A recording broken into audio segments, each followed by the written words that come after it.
KTM ஷேரில் ஒன்று எல்லாரும் நல்லா இருக்குன்னு நினைக்கிறேன். வாங்க இன்றைக்கி வீடியோக்குள்ளே போகலாம்.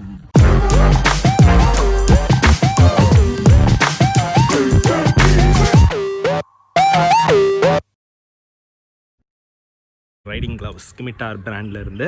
ஸோ அந்த கிவ் அவேக்கான பார்ட்டிசிபேஷன் லிங்க் வந்து கீழே டிஸ்கிரிப்ஷனில் இருக்கும். மறக்காமல் போய் பார்ட்டிசிபேட் பண்ணுங்கள். அந்த கிவ் அவே வந்து December 1st, 2020 வரைக்கும் இருக்கும். சாயந்தரம் 6 மணி வரைக்கும் இருக்கும். மறக்காமல் பார்ட்டிசிபேட் பண்ணுங்கள். ஸோ என்ன சுற்றி பார்த்தீங்கன்னா மரம் தான் இருக்கும் ஃபுல்லாக.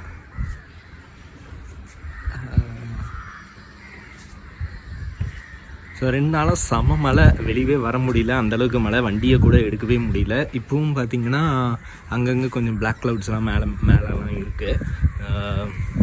இப்போ வந்துட்டு வண்டியை எடுத்துகிட்டு போயிட்டு ஏர் ப்ரெஷர் செக் பண்ணணும். போகிற வழியில் என்னென்னு சொல்கிறேன் நான் உங்களுக்கு. ஸோ கராஜ்க்கு வந்தேன்.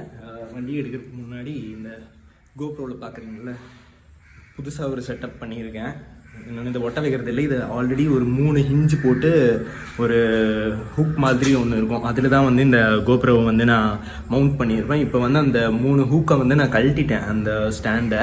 ஸோ வியூ எப்படி இருக்குன்னு தெரியாது, அதையும் வந்து டெஸ்ட் பண்ணிவிட்டு பைக்கில் வந்துட்டு காற்று வந்து இறங்கிட்டே இருக்குது. எத்தனை வாட்டி நான் அடித்து வச்சாலும் இறங்கிடுது. ஸோ அதையும் வந்து இப்போது இறங்கி இருந்துச்சுன்னா அடுத்த வாட்டி சர்வீஸ் பண்ணுறப்போ அதையும் வந்து சொல்லணும். இப்போ போய் அதையும் வந்து காற்று அடிச்சுட்டு செக் பண்ணி சொல்லிடலாம்.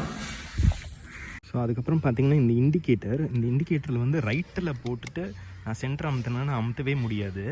பார்த்திங்களா எரிஞ்சிட்ருக்கு. ஆனால் வந்துட்டு நான் சென்டரில் அமுத்த முடியாது. ஸோ மறுபடியும் நான் வந்து லெஃப்ட்டுக்கு அமுத்தணும், அப்போ தான் வந்து ஆஃப் ஆகும். ஸோ அதனால் போன வாட்டி சர்வீஸ் சென்டர் போனப்போ நான் வந்து சொல்லியிருந்தேன். இப்போ வந்து லெஃப்ட்டில் போட்டும் அமுத்த முடியல, டைட் ஆகிடுச்சு. அவங்க வந்து ஏதோ ஸ்ப்ரேலாம் உள்ளுக்குள்ளே அடித்தாங்க. நார்மலாக இருக்க அந்த ப்ளே வந்து இல்லை அந்த இண்டிகேட்டரோட ஸ்விட்சில். அதுவும் வந்து வாரண்டியில் தான் இருக்குன்னு சொன்னாங்க. அதையும் வந்து சேஞ்ச் பண்ணணும் அடுத்த சர்வீஸில். புதுசாக இந்த கேமரா வந்து செட்டப் பண்ணியிருக்கேன், அந்த எதுவும் இல்லாமல். Hopefully they should work fine. ஏன்னா அந்த 3 அந்த குச்சி மாதிரி இருக்கிறத வச்சோம்னா இன்னும் வந்துட்டு ஹெல்மெட் வந்து ஹெவி ஆயிடுது.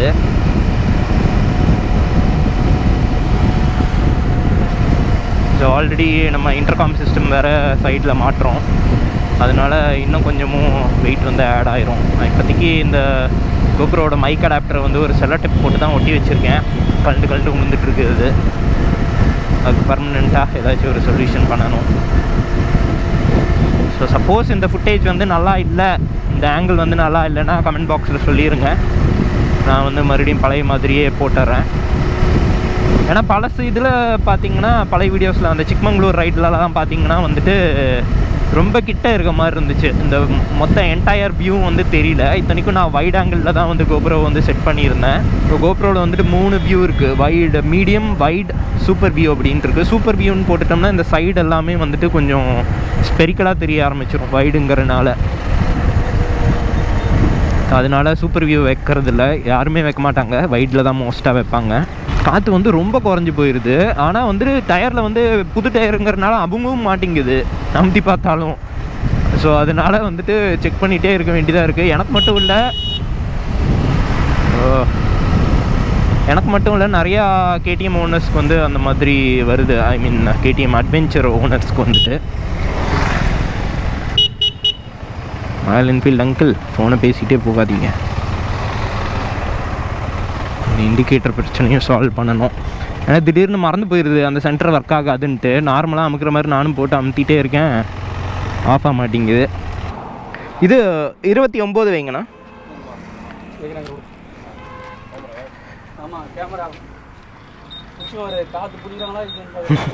ஆஃப் பண்ணியாச்சு. ஆமாம்.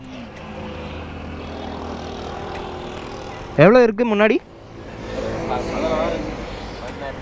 16 16.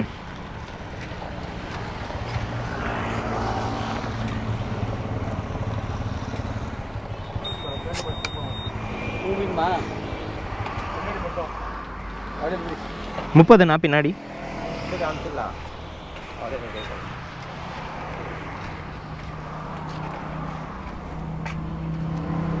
$24 பின்னாடி.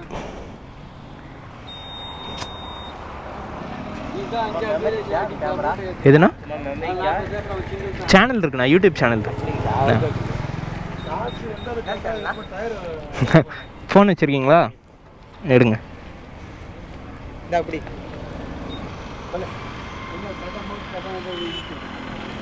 சப்ஸ்கிரைப் பண்ணி விட்டுருவோம்.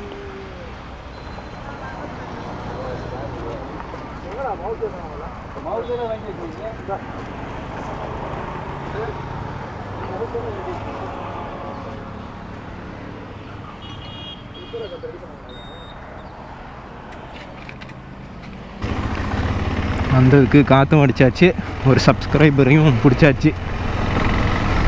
காற்று வந்து ஃப்ரண்ட்டில் 16 இருந்திருக்கு. எப்போவுமே அந்த 16-18 அந்த ரேஞ்சிலேயே வந்து நின்றுருது, அதுக்கு கீழே இறங்க மாட்டேங்குது, என்னன்னே தெரியல.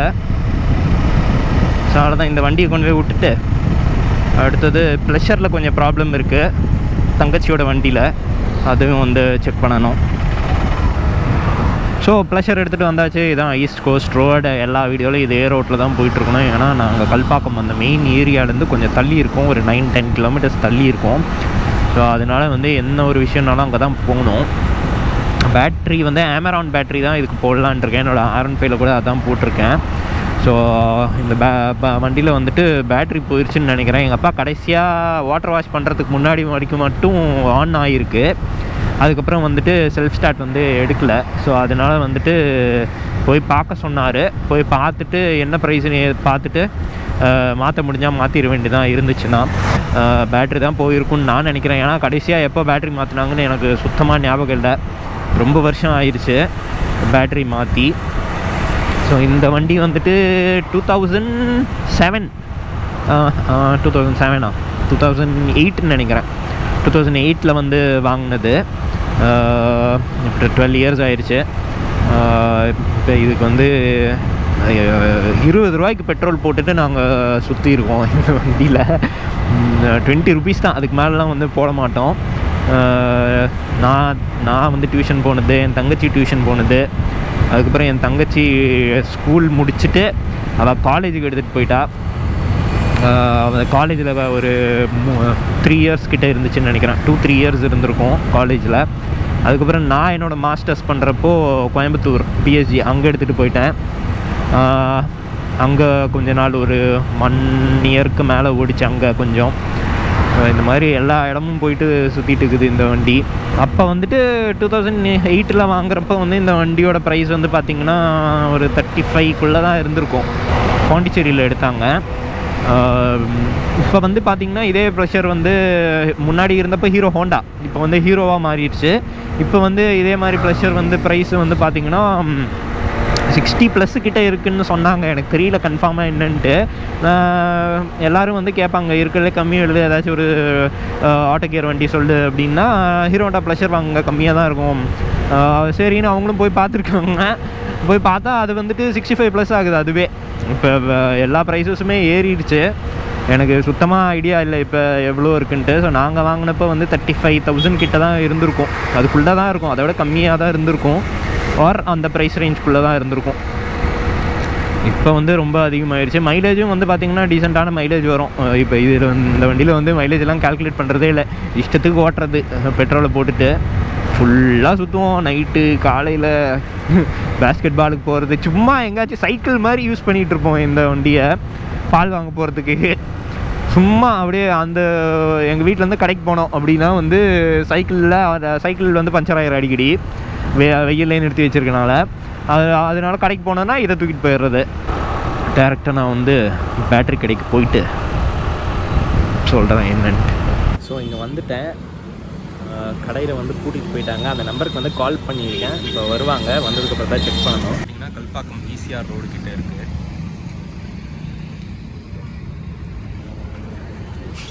444 ரெஸ்டாரண்ட் பக்கத்துலேயே ஆமரான் பேட்ரி. ஸோ இப்போதைக்கு மாற்ற முடியாது போல், கடையில் யாரும் இல்லையா, அதனால் வேறு கடைக்கு தான் போகணும். SF சானிக் அப்படின்னு ஒரு கடை இருக்குது, அந்த SF சானிக்கோட பேட்ரி கடை. ஸோ அங்கே தான் போய் மாற்றணும்னு நினைக்கிறேன். அட மொக்கா ஆகிப்போச்சு, பேட்ரியே போகல. ஜஸ்ட் அந்த செல்ஃப் ஸ்டார்ட் பட்டன் பின்னாடி இருக்க ஒயர் தான் ஏதோ பிரச்சனை போல். அதனால் அதை லைட்டாக வந்து தட்டுனாங்க, ஸ்டார்ட் ஆகிருச்சு. இதை தெரியாமல் இத்தனை நாளாக கிக் பண்ணிட்டு இருந்திருக்கேன் நானும் சரி, என் தங்கச்சியும் சரி, எங்கள் அப்பாவும் சரி. ஸோ இப்போ இருட்டாயிருச்சு, அதனால் எதுவும் தெரியாது. டேரெக்டாக வீட்டுக்கு போயிட்டு வண்டியை விட்டுட்டு அதுக்கப்புறம் கண்டினியூ பண்ணுறேன். ஸோ போயிட்டு எல்லாம் வேலையும் முடிச்சுட்டு வந்தாச்சு. ஸோ அடுத்தது வந்து நாளைக்கு வந்து நாங்கள் வந்து ஏலகிரி போகிறோம். ஸோ 2 நாள் ட்ரிப்பாக தான் நாங்கள் அதை பிளான் பண்ணியிருந்தோம். சாட்டர்டே சண்டே வந்து அங்கே ஸ்பெண்ட் பண்ணலாம் அப்படின்ட்டு. பட் ஆனால் என்னென்ன ஆச்சுன்னா, இந்த கொரோனானால வந்துட்டு அங்கே எல்லா ஸ்பாட்ஸுமே வந்து க்ளோஸ் பண்ணி வச்சுட்டாங்க. மேஜரான எல்லா ஸ்பாட்ஸுமே வந்து க்ளோஸ் பண்ணி வச்சுட்டாங்க. அதுக்கப்புறம் அங்கே ஒரு வாட்டர் ஃபால்ஸ் வேறு இருக்கான், அது எனக்கு தெரியாது. அதுலேயும் வந்து தண்ணிலாம் இல்லையா. ஸோ அதனால் போகிறது வந்து வேஸ்ட்டு 2 நாள் ட்ரிப்பாக. அதனால் சண்டே மார்னிங் கிளம்பிட்டு ஈவினிங் ரிட்டர்ன் வர மாதிரி பிளான் பண்ணியிருக்கோம். அப்படியே இப்போ வந்து அந்த ஏலகிரி வந்து வேலூர் தாண்டி தான் போகணும். அப்படியே ரிட்டர்ன் வரப்போ எங்கேயாச்சும் நல்ல ஒரு பிரியாணி சாப்பிட்டு அப்படியே வர வேண்டியதான். அண்ட் என்னோடய இன்ஸ்டாகிராம் ஐடி வந்து கீழே வரும், அங்கே மறக்காம அந்த ஃபாலோ பண்ணிடுங்க. ஸோ அடுத்த வீடியோவில் உங்கள் எல்லாத்தையும் பார்க்குறேன். டில் தென் டேக் கேர், பாய், சேஃபாக இருங்க.